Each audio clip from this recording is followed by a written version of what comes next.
Hello friends, first రాబోయే episode ప్రోమోలో ఏం జరుగుతుందో తెలుసుకుందాం. సుందరమ్మ వచ్చేసి అందరినీ అలా చూస్తే ఎక్కడ వాళ్ళు అక్కడ పనులు చేస్తూ కూర్చొని ఉంటారు. సుందరమ్మ వచ్చి ఇలా అంటుంది, ఏంటి అందరూ ఇంకా ఎక్కడిదక్కడే పెట్టి కూర్చున్నారు, తొందరగా కానివ్వండి, మండపానికి వెళ్ళాలి, ఇంకా అక్కడ బోల్డన్ని పనులున్నాయి అని అంటూ సుందరమ్మ చెప్తూ ఉంటుంది. అప్పుడే అక్కడ ఉన్న వాళ్ళు ఇక వెంటనే లేచి పనులు చేస్తూ ఉంటారు. రఘురామ్తో ఇలా గట్టిగా అరుస్తూ ఉంటుంది సుందరమ్మ, రఘు ఎక్కడున్నారు, శివరాం ఎక్కడున్నారు, తొందరగా తీసుకురండి, ఆ అబ్బాయిని అమ్మాయిని తీసుకురండి, మండపానికి వెళ్ళాలి అని చెప్పగానే ఇక నుంచి శ్రీనుని గదిలో నుంచి బయటకు తీసుకొని వస్తూ ఉంటే శ్రీను కళ్ళు మొత్తం ఆతినే వెతుకుతూ ఉంటాయి. అప్పుడే ఇక్కడ నుంచి రామని తీసుకొని వస్తూ ఉంటే రామ ఆత్యని చూస్తూ బాధపడుతూ ఉంటుంది.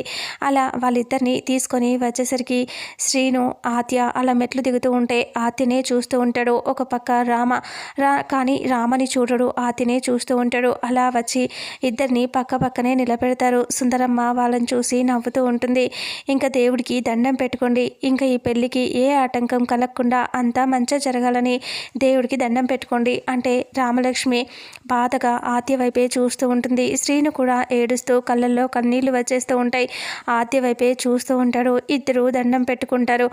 దండం పెట్టుకున్నాక కూడా కళ్ళు తెరవగానే ఆద్యని చూస్తూ బాధపడుతూ ఉంటాడు. శ్రీను కన్నీళ్లు పెట్టుకుని ఏడుస్తూ ఉంటాడు. ఇక రామ బాధగా వాళ్ళిద్దరిని చూస్తూ ఉంటుంది. ఇంతటితో ఫస్ట్ రాబోయే ఎపిసోడ్ ఎండ్ అవుతుంది. ఫుల్ ఎపిసోడ్లో ఏం జరుగుతుందో తెలుసుకుందాం.